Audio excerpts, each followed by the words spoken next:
in the Exodus, heading yakona iti, don't leave your position. You are more powerful now. Call. Let's talk. Let's school mangaso like by believe.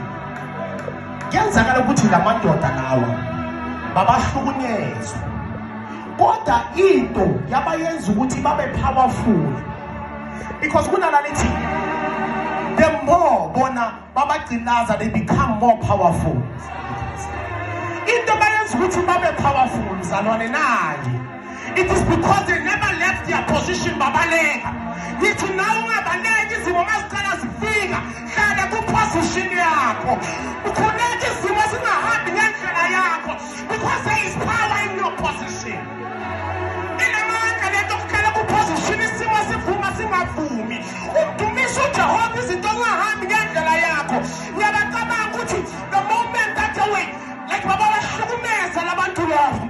Into beyenzakala empilweni zabo. Into yabayenza ukuthi baphumelele iyodwa. They never left iposition yabo. Nithi nasebhayibhelini uJobe ukuthi abe yinto awaba yiyo makathetho ukuba nama challenges. It is because ebunzimeni azange asuka ku position. Iproblem iqala ukuthi mawufisa ubunzima usuka ku position. Inamandla lento ukuthi ukhoze uJehova into zakho zingahambi ngendlela yakho. Ngisho nalamadoda bawasemlilweni. Into yabela yayenzeka yabalulu. Bathi babakhonzela uNkulunkulu wabo. Kodwa bahala ku position. Usathana uyazi ukuthi once wasuka ku position yakho uzokubamba. Ngakhuluma manje ngomfundisi wami. Mamkhuma. Last bengihamba naye. Masendleleni isikhuluma sithi athi yazi zonke into beyenzeka. uNkulunkulu bengiya njalo enkonzweni ngingasebenzi. Uthi bakaya njalo enkonzweni avuka njalo ayakhona angasebenzi. So into beyenzeka lapho umfundisi baka position yakhe. Azange amele izimo ukuthi zimsuse ku position. Kwayenzeka ivumvume endleleni. Kodwa umfundisi azange wasuka ku position aluze imisebenzi. And uNkulunkulu uzopromote amohlelo ku position. Today unendlu it is because azange wasuka ku position izimo zikhona. Nithi nawe into zakho zofika as long as uhlele ku position because inamandla lento. Baningi abantu bangena ibhadla nabaphuma. It is because iposition yakho la.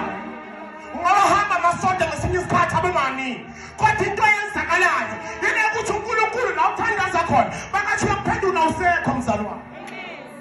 So don't lose your position. Inamandla lento okukhala ku position yakho. Wathi uhleli ku position yila uNkulunkulu azozibonakalisa khona. Angekho apho umuntu awikho uNkulunkulu izinto.